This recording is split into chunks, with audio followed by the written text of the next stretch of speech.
بسم اللہ الرحمن الرحیم الحمد للہ رب العالمین والصلاة والسلام علی رسولہ الکریم وعلی آلہ واصحابہ اجمعین۔ عادات امام بخاری، صحیح بخاری کے اندر یہ سلسلہ بھی جاری ہے، اور ساتھ ہم سلسلہ شروع کر رہے ہیں خصوصیات صحیح بخاری۔ خصوصیات میں سے پہلی خصوصیت جو ہے وہ ہے تسمیہ، یعنی بسم اللہ الرحمن الرحیم پڑھنا۔ یعنی یہ جس وقت آپ بخاری شریف پڑھیں گے تو کئی جگہ ایسی ہیں کہ کتاب کے دوران، مثلا کتاب الزکوٰۃ ہے، اس کے شروع میں نہیں بلکہ دوران کہیں لکھا ہوا ہے بسم اللہ الرحمن الرحیم، یعنی کچھ ابواب پہلے ہیں، کچھ ابواب بعد میں ہیں، درمیان میں بسم اللہ الرحمن الرحیم ہے۔ تو وہاں یہ سوال پیدا ہوتا ہے کہ نہ تو یہاں سے کتاب شروع ہو رہی ہے، یعنی پوری کتاب صحیح بخاری، اور نہ کتاب کے اندر جو کتابیں ہیں وہ شروع ہو رہی ہے، تو یہ درمیان میں بسم اللہ الرحمن الرحیم لکھنے کا کیا مطلب ہے؟ تو یہ خصوصیت اس کے لحاظ سے ہے کہ امام بخاری رحمۃ اللہ علیہ کو جب تصنیف کے دوران کہیں انقطاع واقع ہو جاتا تھا، انقطاع واقع ہو جانا یہ ہے کہ مثلا ایک شہر سے دوسرے شہر کی طرف سفر کرنا ہے تو اب اس دن نہیں لکھ سکتے، یا بیماری کی وجہ سے انقطاع آیا ہے، تو اب ہو سکتا ہے کہ جب انقطاع آیا ہے تو یا تو کوئی ایک کتاب مکمل ہو چکی ہے، یا اب کتاب مکمل نہیں ہوئی، شروع ہوئی تھی، چند حدیثیں لکھی تھیں تو انقطاع آ گیا۔ تو امام بخاری انقطاع کے بعد جب دوبارہ لکھنا شروع کرتے تھے تو بسم اللہ الرحمن الرحیم لکھتے تھے۔ تو یہ دوبارہ کتاب کے شروع سے بھی ہو سکتا تھا اور دوبارہ کتاب کے دوران بھی ہو سکتا تھا۔ تو یہ وجہ ہے کہ احادیث کے درمیان میں بھی بسم اللہ الرحمن الرحیم ذکر ہے۔ تو یہ خصوصیات میں سے ہے، یعنی ویسے عادات میں اگر لائیں تو اس میں بھی آ سکتا ہے، لیکن یہ ایک علیحدہ ہم نے باب بنایا ہے خصوصیات کا، کہ عام جو کتابیں ہیں ان میں بسم اللہ الرحمن الرحیم آغاز میں ہی ہوتا ہے، کتاب کے آغاز میں یا کتاب کے آگے جو اہم حصے ہیں ان کے آغاز میں۔ تو دوران کتاب ایسا نہیں ہوتا، لیکن بخاری شریف میں بار بار ایسا ہوتا ہے کہ دوران احادیث اگرچہ وہ کتاب کا آغاز نہیں ہے پھر بھی وہاں بسم اللہ الرحمن الرحیم موجود ہے۔ تو اس کا سبب یہ ہے کہ انقطاع ہوا تھا، انقطاع خواہ سفر کی وجہ سے ہو یا بیماری کی وجہ سے ہو یا کسی اور مصروفیت کی وجہ سے ہو، تو دوبارہ جب امام بخاری کام شروع کرتے تھے تو بسم اللہ الرحمن الرحیم صرف پڑھتے ہی نہیں تھے بلکہ لکھتے بھی تھے۔ تو اس وجہ سے بسم اللہ الرحمن الرحیم کتاب کے دوران بھی موجود ہے۔ یہ جلد نمبر 1 سے 158 صفحہ نکالیں، 58 نکال لیا ہے؟ تو نیچے جو ہے لکھا ہے باب فضل الصلاۃ فی مسجد مکہ والمدینہ، لکھا ہے نا؟ تو اس سے پہلے لکھا ہے بسم اللہ الرحمن الرحیم۔ تو یہاں سے کوئی کتاب شروع نہیں ہو رہی، یعنی حج کی کتاب تو اس سے پہلے سے شروع ہے، تو یہاں جو ہے وہ اس کا ایک باب شروع ہو رہا ہے، اور یہ کوئی ان کا قانون نہیں کہ ہر باب سے پہلے بسم اللہ لکھیں، کیونکہ سینکڑوں باب ہیں جہاں نہیں لکھا ہوا۔ تو یہاں جو لکھا ہے تو اس کا سبب یہ تھا کہ انقطاع کے بعد دوبارہ شروع کی، جس طرح آگے جا کے پھر تھوڑی دیر کے بعد ہے باب استعانۃ الید فی الصلاۃ، تو اس میں پہلے پھر بسم اللہ الرحمن الرحیم لکھا ہوا ہے، تو یعنی ایک بار انقطاع ہوا، پھر کچھ کام کیا، پھر انقطاع ہو گیا، تو دوبارہ جب شروع کیا تو بسم اللہ الرحمن الرحیم سے شروع کیا۔ تو یہ یعنی جو ہم تمہید لکھوا رہے ہیں اس کا تعلق پوری بخاری کے حل کے ساتھ ہے، یعنی اگر یہ پتہ نہ ہو تو پھر بندہ جواب نہیں دے سکتا کہ درمیان میں یہاں انہوں نے بسم اللہ الرحمن الرحیم کیوں لکھا ہوا ہے۔ اگر لکھنا تھا تو پھر ہر باب کے شروع میں لکھتے، جبکہ ہر باب کے شروع میں نہیں ہے، تو پھر بعض کے شروع میں کیوں ہے؟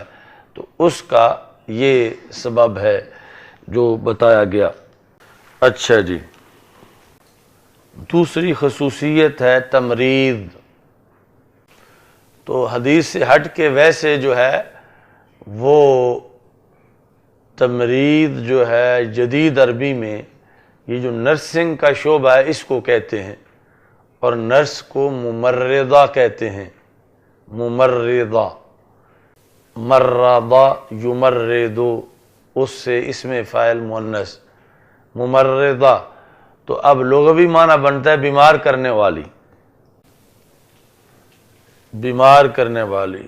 تو نرس جو ہوتی ہے اس کو ممرضہ کہا جاتا ہے، تو یہ مطلب نہیں کہ وہ بیمار کرنے والی ہے۔ تو یہاں باب تفعیل کے اندر جو سلب کا خاصہ ہے وہ پایا گیا ہے، یعنی بیماری دور کرنے والی۔ یہ خواص پڑے ہوئے ہیں نا اپنے ابواب کے، تو جس طرح کہ حمزہ سلب کا ہوتا ہے وَعَلَى الَّذِينَ يُطِيقُونَهُ فِدْيَةٌ طَعَامُ مِسْكِينٍ، کہ جو طاقت نہیں رکھتے ان پر فدیہ ہے۔ تو نہیں، یہ نہیں ہے لا یطیقونہ، یطیقونہ کے اندر جو حمزہ ہے وہ سلب کا ہے، تو یطیقونہ کا معنی ہے طاقت نہیں رکھتے حمزہ کی وجہ سے۔ تو جس طرح باب افعال میں سلب کا خاصہ ہے، تفعیل میں بھی سلب کا خاصہ ہے۔ تو یہ باب تفعیل میں سلب ہے کہ ممرضہ، اس خاصے کی وجہ سے یہ اس کا معنی ہے بیماری کو دور کرنے والی، یعنی نرس جو کہ بیمار کی دیکھ بھال کرتی ہے۔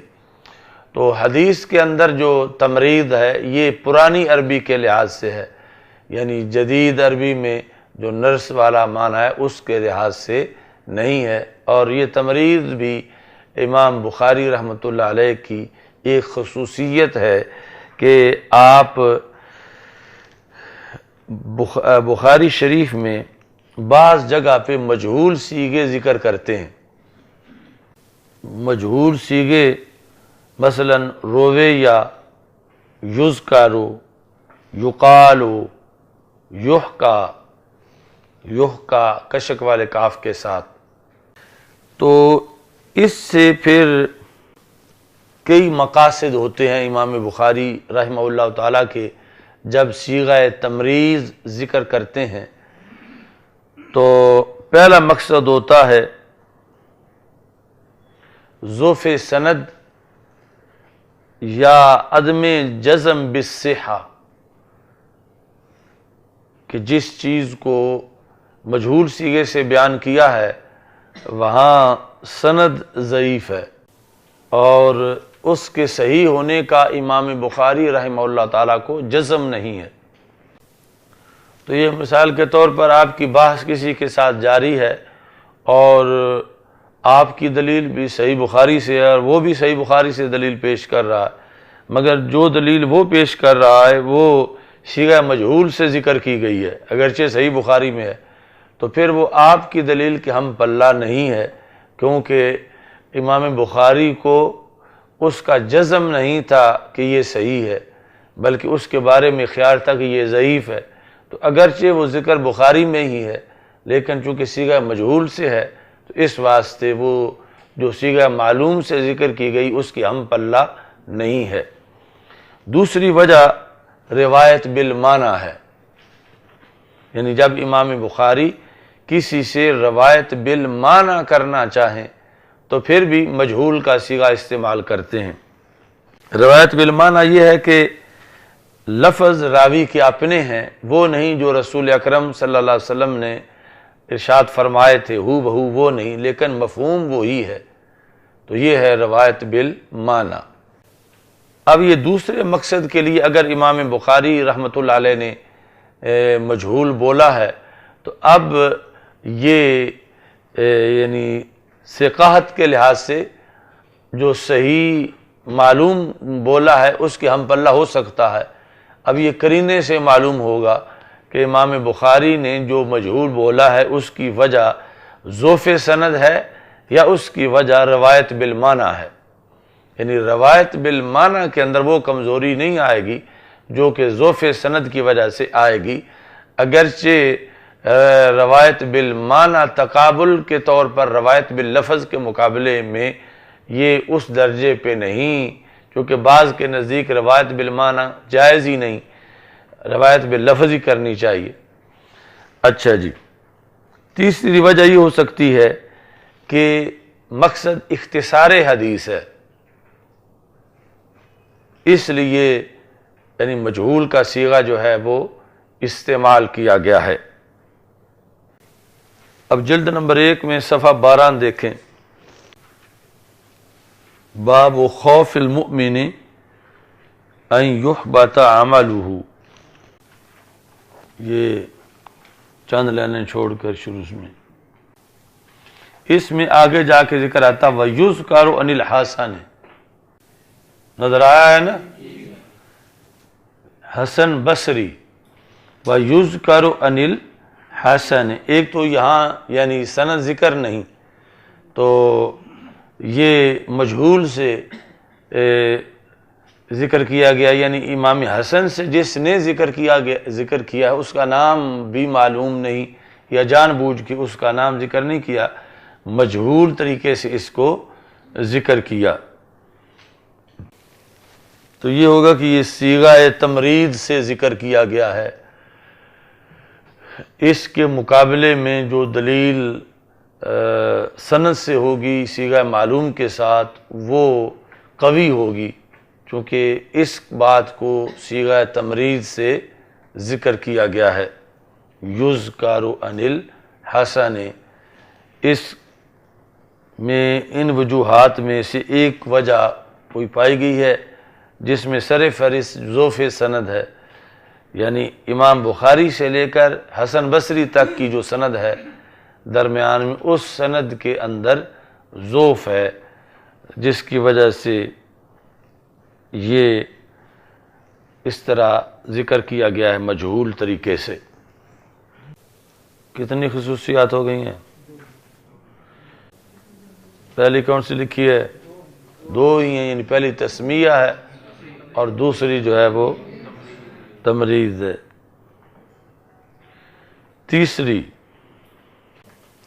تیسری ہے قال فلان، یعنی قال فلان کا یہ مطلب نہیں کہ قال فلان ہی لکھا ہوگا، مطلب یہ ہے کہ قال الحسن بصری، یعنی یہ نہیں ہے حدثنی یا اخبارانی یا انبانی، یہ لفظ لکھے بغیر صرف ہے قال الحسن بصری،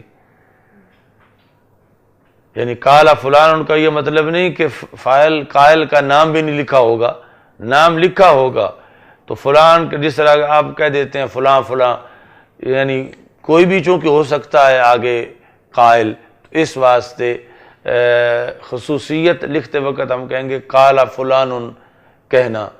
آگے مطلب یہ ہے کہ وہاں پر یہ جو مشہور طریقہ ہے حدثنی اخبارانی انبانی، ان میں سے کوئی لفظ موجود نہیں ہے، بلکہ صرف ہے قال فلان۔ تو قال فلان مثلا ایک بات جو ہے وہ علامہ بندیالوی رحمۃ اللہ علیہ نے کی ہے، میں وہ آپ کے سامنے بیان کرتا ہوں، تو آپ اس کو ذکر کرتے ہوئے کہہ سکتے ہیں قال البندیالوی، یعنی یہ کہنا جائز ہے۔ مطلب کیا ہے کہ یہ اس وقت بھی کہا جا سکتا ہے کہ جب ڈائریکٹ نہ بھی سنا ہو تو قال فلان کہا جا سکتا ہے، یعنی قال فلان جو ہے یہ محض مذاکرہ پہ دلالت کرتا ہے، یہ تحدیث پہ دلالت نہیں کرتا، مذاکرہ پہ دلالت کرتا ہے، تحدیث پہ دلالت نہیں کرتا۔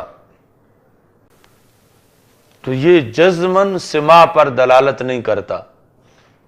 مثلا جس وقت آپ ایک بات بتاتے ہوئے کہتے ہیں قال الشیخ عطا محمد البندیالوی رحمہ اللہ تعالی، تو اس میں دو احتمال ہیں، یعنی ایک وہ بندہ بھی اس طرح کہہ سکتا ہے جس نے براہ راست ان سے سنا ہے، وہ ایسا کہہ رہے تھے، وہ بھی کہہ سکتا ہے کہ جس نے براہ راست نہیں سنا، درمیان میں واسطہ ہے اور اس نے واسطے سے سنا ہے، تو پھر بھی قال فلان کہہ سکتا ہے، اگرچہ حدثنی نہیں کہہ سکتا، اخبرانی نہیں کہہ سکتا، مگر قال فلان کہہ سکتا ہے۔ تو اس بنیاد پر حدثنی اور قال فلان میں فرق ہے کہ حدثنی تو جزمی طور پر سماع پہ دلالت کرتا ہے کہ جو یہ کہہ رہا ہے کہ فلاں نے مجھے حدثنی حدیث بیان کی، تو یہاں تو جزمی طور پر سماع ہوگا، لیکن جب قال فلان ہوگا تو جزمی طور پر سماع نہیں ہے۔ یہ بھی ہو سکتا ہے کہ درمیان میں کوئی واسطہ ہو، سنا اس نے ہو اور یہ اس واسطے سے سن کے کہہ رہا ہے قال فلان، تو یہ طریقہ بھی ایک خصوصیت ہے صحیح بخاری شریف میں کہ قال فلان کہنا، جو کہ مذاکرہ پر دلالت کرتا ہے، تحدیث پر دلالت نہیں کرتا۔ تو مطلب یہ ہے کہ اس میں جو بات قال فلان سے کہی جا رہی ہے وہ بات جو ہے سماع پر حتمی طور پر دلالت نہیں کرتی۔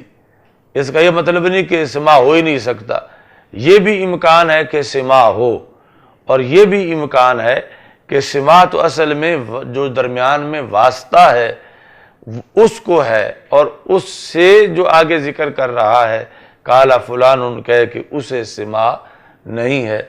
تو یہ جزمی طور پر قال فلان جزمی طور پر سماع پہ دلالت نہیں کرتا۔ یہ صفحہ نمبر 14 دیکھیں، باب قول المحدث حدثنا و اخبرنا و انبانا، آگے لکھا ہے قال لنا الحمیدی، یہ ہے قال فلان، قال لنا الحمیدی، ہمیں حمیدی نے یہ بتایا۔ اب جو اس کے بعد لکھا ہوا ہے قول، یہ ضروری نہیں کہ امام بخاری نے حمیدی سے سنا ہو، یعنی یہ بھی احتمال ہے کہ خود سنا ہو، اور یہ بھی احتمال ہے کہ کسی اور شاگرد نے سنا تھا اور امام بخاری نے بھی اس سے سن لیا شاگرد سے، تو یہ یعنی مطلقاً مذاکرہ پر دلالت کرتا ہے۔ یعنی اس میں یہ شرط ہے کہ حمیدی نے کہا ضرور ہے کسی موقع پر، اگرچہ یہ ذکر کرنے والے نے اس سے سنا یا اس کے پاس بیٹھے ہوئے بندے سے آگے سنا۔ قال فلان میں یہ گنجائش نکل آتی ہے کہ ڈائریکٹ سننا اس میں شرط نہیں ہے، بلکہ انڈائریکٹ سنے ہوئے کو بھی قال فلان سے ذکر کیا جا سکتا ہے، جبکہ انڈائریکٹ سنے ہوئے کو حدثنی سے ذکر نہیں کیا جا سکتا۔ یعنی جو بات بندیالوی صاحب رحمۃ اللہ علیہ کی آپ روایت کر رہے ہیں مجھ سے سن کے، تو اس کو آپ قال فلان تو کہہ سکتے ہیں، یعنی میرا نام لیے بغیر بندیالوی صاحب کا نام لینا قال عطا محمد البندیالوی، لیکن آپ حدثنی عطا محمد نہیں کہہ سکتے، یعنی حدثنی عطا محمد میں کہہ سکتا ہوں یا ان کے پاس جنہوں نے براہ راست ان سے وہ بات سنی ہوئی ہے، تو پھر ورنہ جو ہے وہ قال فلان کہنا جائز ہوگا۔ اور اس میں دو احتمال ہیں، کبھی یہ بندہ جو قال فلان کہہ کے عبارت روایت کر رہا ہے اس نے ہو سکتا ہے ڈائریکٹ سنا ہو سکتا ہے ڈائریکٹ نہ سنا ہو، بلکہ بذریعہ واسطہ اس تک بات پہنچی ہو، تو اس واسطے یعنی قال فلان مذاکرہ پر دلالت کرتا ہے، حدثنی پر دلالت نہیں کرتا۔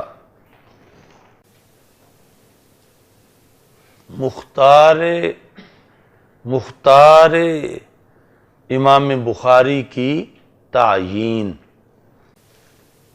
یعنی مختار مذہب امام بخاری کے نزدیک کیا ہے، جہاں پر اختلاف ہو تو محل اختلاف کے اندر کیسے تعیین ہوگی کہ اس میں سے امام بخاری کا مختار کیا ہے؟ تو اس میں بھی امام بخاری نے اپنا ایک طریقہ لکھا ہوا ہے، یہ لفظ بولنے کے بغیر والمختار عندی، کہ میرے نزدیک مختار یہ ہے، یہ لکھے بغیر امام بخاری ظاہر کرتے ہیں کہ میرا مختار کیا ہے۔ پہلے یہ ذکر گزرا ہے کہ جب کئی سند کے لحاظ سے کہ جب کئی شیوخ سے امام بخاری نے ایک حدیث سنی ہو تو اساتذہ میں سے جن کا ذکر آخر میں کریں تو لفظ اس کے ہوتے ہیں۔ اب یہ بات ہے کہ اس سے علیحدہ ہے کہ جہاں پر محل اختلاف ہو اور ایک ہی مسئلہ کے اندر مختلف مذاہب ہوں، تو یہاں پر امام بخاری رحمۃ اللہ علیہ کا طریقہ یہ ہے کہ جس قول صحابی یا تابعی سے بحث کو شروع کریں، وہ سب سے پہلا قول جو ہے وہ امام بخاری کا مختار ہوتا ہے۔ اگلی خصوصیت ہے عدم تکرار۔ تو اس پر سوال پیدا ہوتا ہے کہ بخاری شریف تو تکرار سے بھری ہوئی ہے، یعنی ایک حدیث 20 مرتبہ ذکر ہے، تو یہ اچھی خصوصیت ہے عدم تکرار۔ یہ تو پھر خصوصیت ہونی چاہیے تکرار، کہ اتنا زیادہ تکرار ہے امام بخاری نے بخاری شریف میں کیا ہو۔ تو اس کا جواب یہ ہے کہ اصل جو امام بخاری رحمۃ اللہ علیہ کے نزدیک پالیسی طے شدہ ہے وہ عدم تکرار کی ہے۔ تو عدم تکرار کی پالیسی بناتے ہوئے پھر بھی جو تکرار کرنا پڑا تو وہ اعلی مقاصد کے پیش نظر کرنا پڑا، ورنہ امام بخاری کے نزدیک جو بخاری شریف میں پالیسی ان کا بیانیہ ہے وہ ہے عدم تکرار، جس کا انہوں نے خود بخاری میں اعلان کیا ہے، اس کی وضاحت کی ہے عدم تکرار کی۔ وہ صفحہ نمبر 226 نکالیں، جلد نمبر 1۔ اب اس میں شروع میں لکھا ہے باب التعجیل الی الموقف، موقف کی طرف جلدی جانا۔ موقف جدید عربی میں یعنی بس سٹاپ کو کہتے ہیں، تو قدیم عربی کے اندر جو ہے وقوف کی جگہ یعنی میدان عرفات بھی موقف ہے، پھر مزدلفہ میں بھی موقف ہے، منا بھی موقف ہے۔ تو یہ باب ہے موقف کی طرف جلد جانا، یعنی یہاں پر مراد ہے میدان عرفات کی طرف۔ آگے ہے قال ابو عبداللہ، نظر آ رہا ہے نا؟ اس کا کیا معنی ہے؟ تو امام ابو عبداللہ کون ہے؟ یعنی خود امام بخاری جو ہیں جب اپنا وہ کوئی خاص قول ذکر کرنا چاہیں تو یہ نہیں کہتے قل، تو کہتے ہیں قال ابو عبداللہ، یعنی غیب کے صیغے کے ساتھ روایت کرتے ہیں، اور یہ کنیت ہے امام بخاری کی، قال ابو عبداللہ شزاد فی ھذا الباب ہم ھذا الحدیث۔ اچھا جی، اب یہ اس میں اور کئی چیزیں آ گئی ہیں۔ یہ جو ہم ہے نا، اس میں زیادہ احتمال یہ ہے کہ یہ انہوں نے فارسی کا لفظ استعمال کیا۔ فارسی میں ہم جو بھی کے معنی میں آتا ہے، ہم پڑھا ہوا ہے نا بھی کے معنی میں، یا بھول گیا فارسی؟ تو ہم شرائط وضو یہ بھی شرائط وضو ہیں۔ تو دوسرا قول ہے، یہ اب دیکھیں 5 نمبر حاشیہ پہ کرمانی کے حوالے سے لکھا ہوا ہے وَكَلْمَ ہم بِفَتْحِ الْحَاءِ وَسُكُونِ الْمِيمِ قِيلَ إِنَّهَا فَارسِيَّةٌ وَقِيلَ عَرَبِيَّةٌ وَمَانَهَا قَرِيبٌ مَانَا أَيْضًا، یعنی ایضاً جو عربی کا لفظ ہے اس کے قریب اس کا معنی ہے۔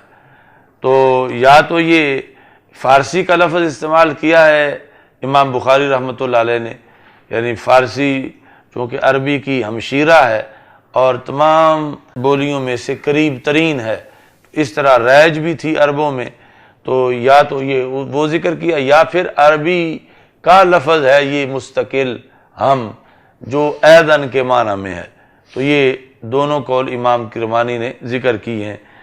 تو قال ابو عبداللہ یزاد فی ھذا الباب ہم ھذا الحدیث، یعنی اس باب میں بھی اس حدیث کو زائد کیا جائے گا، آگے بدل ہے کون سی؟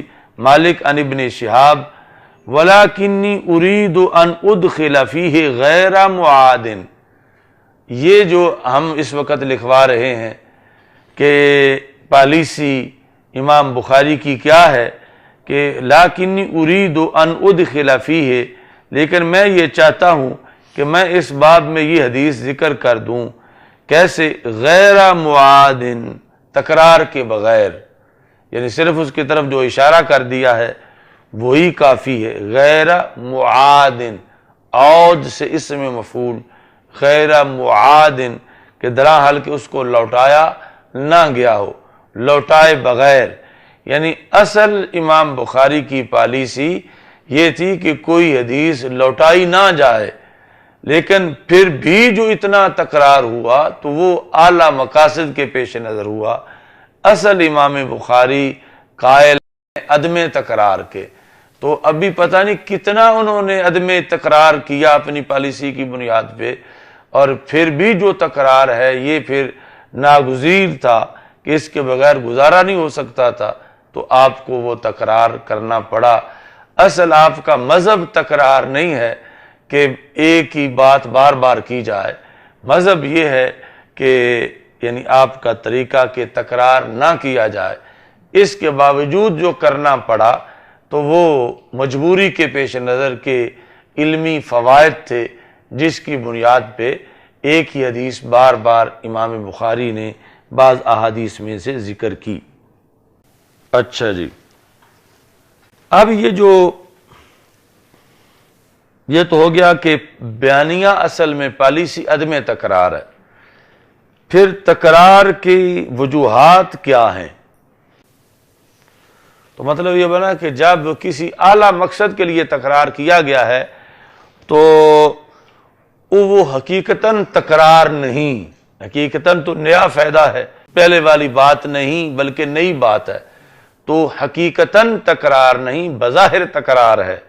تو اس کی وجوہات، پہلی وجہ ہے اختلاف فی السند او المتن، یعنی یہ بتانا مقصود ہے کہ پہلے بھی اگرچہ ذکر کیا گیا ہے اس حدیث کو مگر اس کی یہ سند بھی ہے، پہلے والی سند کے علاوہ یہ سند بھی ہے، دوبارہ اس لیے اس کو ذکر کیا، یا یہ بتانا مقصود ہے کہ متن تو اس کا پیچھے بھی گزر گیا ہے مگر اس کا متن اس طرح بھی ہے جس میں نئے الفاظ بھی ہیں، تو یہ تکرار کی وجہ ہے اختلاف فی السند او المتن، یعنی یا ہے دونوں میں سے ایک۔ دوسری وجہ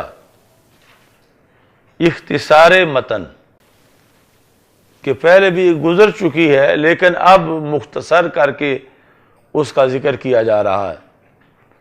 تیسری وجہ متصل اور معلق کا فرق، مطلب یہ ہے کہ پہلے یہی حدیث گزری ہے لیکن متصل گزری ہے، اور اب وہی حدیث ہے لیکن معلق ہے، تو متصل اور معلق کا فرق ظاہر کرنے کے لیے۔ چوتھی وجہ، ایک حدیث جو ہے اس میں اختلاف ہے موصول یا مرسل ہونے کے لحاظ سے، ایسے ہی موقوف یا مرفوع ہونے کے لحاظ سے۔ امام بخاری جو ہیں اس میں سے ایک احتمال کو راجح قرار دینا چاہتے ہیں، تو یہ ایک احتمال کو راجح قرار دینا مقصد پیش نظر رکھ کے بھی تکرار کرتے ہیں۔ نمبر 5، یعنی اکثر جو تکرار کا مقصد ہوتا ہے وہ ایک ہی حدیث سے مسائل کثیرہ کا استنباط ہوتا ہے۔ ایک ہی حدیث کو بار بار ذکر کرنے کا مقصد نئے نئے مسائل کا استخراج اور استنباط ہوتا ہے۔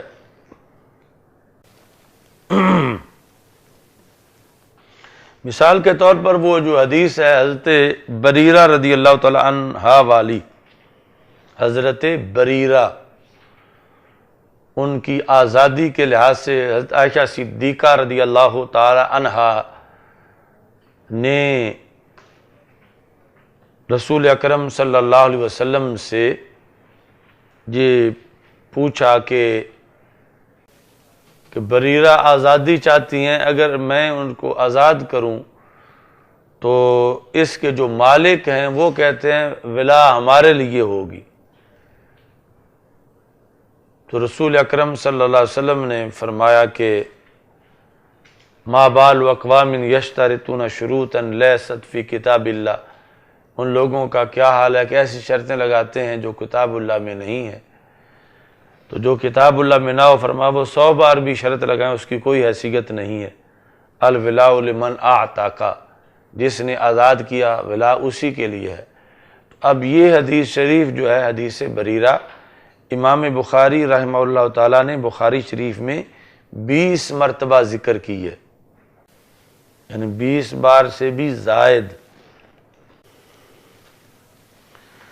لیکن ہر بار اس سے نیا مسئلہ نکالا ہے، یعنی ہر باب ترجمۃ الباب علیحدہ بنایا ہے۔ اگلی خصوصیت نزول حکم کی تاریخ۔ تو امام بخاری رحمہ اللہ تعالی تقریباً ہر کتاب کے آغاز میں اس کی احکام کے نزول کی تاریخ کو بیان کرتے ہیں۔ مثلا صفحہ 43 جلد نمبر 1 تو ہے کتاب الحیض، نظر آیا؟ باب ہے، باب کیف کان بدء الحیض، حیض کا آغاز کیسے ہوا۔ تو یہ آغاز حیض کی تاریخ بتا رہے ہیں آگے حدیث شریف میں۔ ایسی صفحہ 50 دیکھیں، کتاب الصلاۃ، آگے باب کیف فرضت الصلاۃ فی الاسراء، نماز کیسے فرض کی گئی۔ ایسی صفحہ 85 دیکھیں، کتاب الاذان، تو باب کیا ہے، باب بدء الاذان، اذان کا آغاز کیسے ہوا۔ ایسی خصوصیات میں استخارہ بھی لکھ سکتے ہیں کہ یہ وہ کتاب ہے کہ جس کی ہر حدیث سے پہلے امام بخاری نے استخارہ بھی کیا حدیث کی صحت کے لحاظ سے، جو غسل کیا اور 2 نفل بھی پڑھے۔ وہ تو سب سے پہلے ہے، یعنی تاریخ کے لحاظ سے مثال جو کہ وحی کا آغاز کیسے ہوا۔ ایسے ہی مشکلات سے نجات کے لیے اس کا پڑھا جانا، ختم بخاری برائے حل مشکلات، یہ بھی عام دیگر کتابوں کے لحاظ سے اس کی خصوصیت ہے جو دیگر کتابوں کو میسر نہیں ہے۔ پیچھے جس طرح وہ قصہ بریرہ میں حضرت عائشہ صدیقہ رضی اللہ تعالیٰ عنہ والی حدیث جو ہے 20 مقامات پر ہے۔ ایسے انما الاعمال بالنیات جو پہلی حدیث ہے امام بخاری کی، یہ بھی امام بخاری نے اس کو 13 مقامات پہ ذکر کیا ہے۔ اگلی خصوصیت، اختتام کتاب کے بارے میں اشارہ کرنا۔ تو امام بخاری رحمہ اللہ تعالی اکثر مقامات پر جب کوئی کتاب ختم کرتے ہیں، یعنی بخاری شریف کے اندر جو کتابیں ہیں، تو ختم کرنے کی طرف اشارہ بھی کرتے ہیں، زندگی کے اختتام کی طرف اشارہ کرتے ہیں، تو جس سے یعنی رہنمائی ہوتی ہے کہ اب یہ کتاب یہاں ختم ہونے لگی ہے۔ اور مقصد یہ ہوتا ہے کہ کتاب جو ہے وہ موت کو یاد کرنے کے ساتھ ختم ہو، یعنی فکر آخرت کے زیر سایہ بخاری کا وہ حصہ اختتام پذیر ہو۔ یہ پہلی کتاب مثلا بدء الوحی ہے، اس کا آخر دیکھیں، یہ آخر اس کا ہے 5 صفحے پر، آگے کتاب الایمان شروع ہو رہی ہے، تو 5 صفحے پر کتاب الایمان شروع ہونے سے پہلے لکھا فَكَانَ ذَلِكَ آخِرَ شان ہرقل، کہ یہ قصہ ہرقل کا آخری اختتام یوں ہوا۔ تو یعنی ادھر ویسے وہ ختم بھی ہو رہا ہے اور ادھر یہ اختتام کی طرف اشارہ بھی کیا جا رہا ہے۔ ایسے ہی مثلا جہاں کتاب الحج ختم ہو رہی ہے تو وہاں حضرت عمر رضی اللہ تعالیٰ عنہ کا یہ قول ہے وَاجْعَلْ مَوْتِي بِبَلَدِ رَسُولِكَ، کہ اے اللہ مجھے موت دے اپنے رسول صلی اللہ علیہ وسلم کے بلد میں، تو یعنی موت بھی اختتام ہے۔ تو اس طرح کر کے یعنی ہر کتاب کے آخر میں تقریباً کوئی ایسی چیز لائے کہ جو اختتام پر، انسان کے دنیا سے جانے پر دلالت کرے۔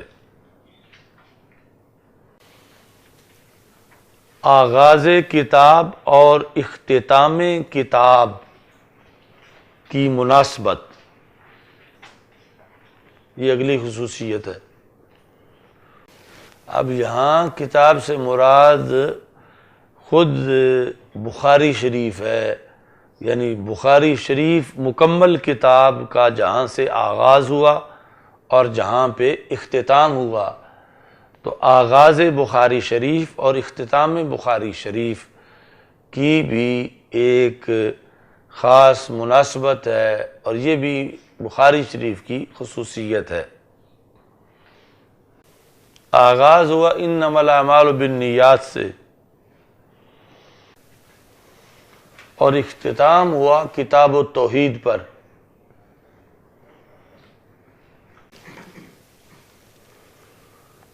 اب مناسبت یہ ہے کہ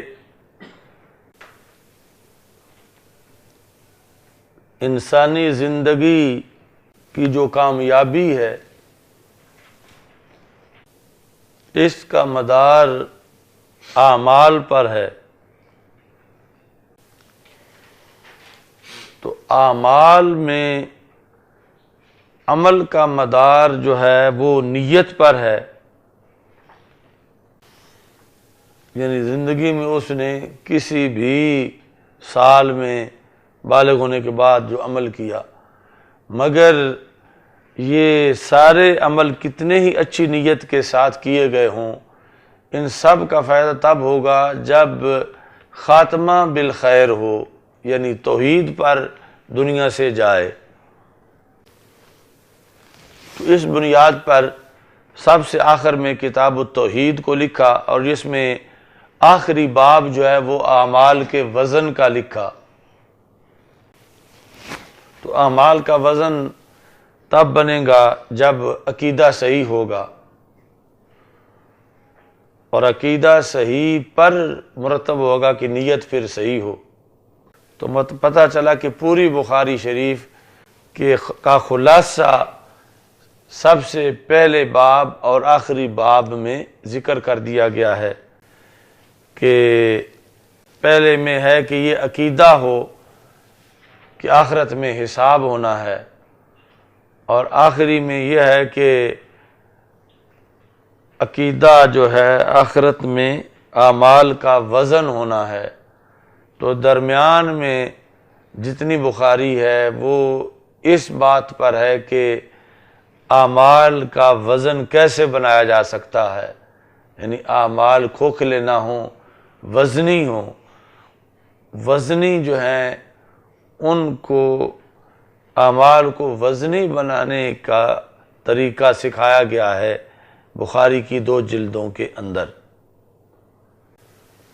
اگلی خصوصیت بِإِسْنَادِ ہی، صفحہ نمبر 37 نکالیں۔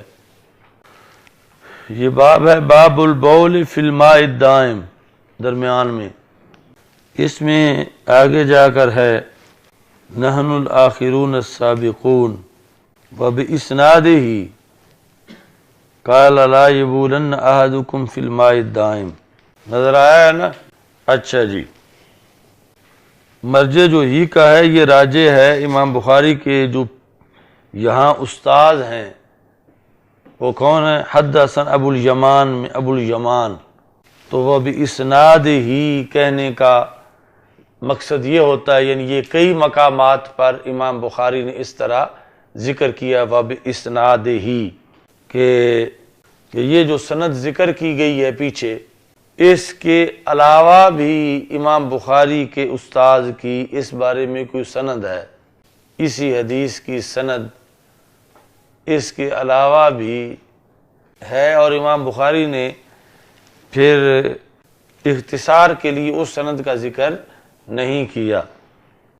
یعنی اگر کوئی مذکورہ سند پہ اعتراض کرتا ہے تو امام بخاری پہلے ہی کہہ رہے ہیں کہ دوسری سند بھی اس کی موجود ہے، تو وہ بِإِسْنَادِ ہی سے پوری دوسری سند کی طرف اجمالاً جو ہے وہ اشارہ کر دیا۔ تو یہ بھی ایک ان کی اصطلاح ہے اور ان کی خصوصیت ہے۔ چلو، الحمدللہ رب العالمین والعاقبۃ للمتقین، والصلاۃ والسلام علی رسولہ الکریم، استغفر اللہ، لا الہ الا اللہ وحدہ لا شریک لہ، لہ الملک ولہ الحمد وہو علی کل شیء قدیر۔ اللہم ارنا الحق حقا وارزقنا اتباعہ، وارنا الباطل باطلا وارزقنا اجتنابہ۔ اللہم بارک لنا فی الامور کلہا، وصلی اللہ تعالی علی حبیبہ سیدنا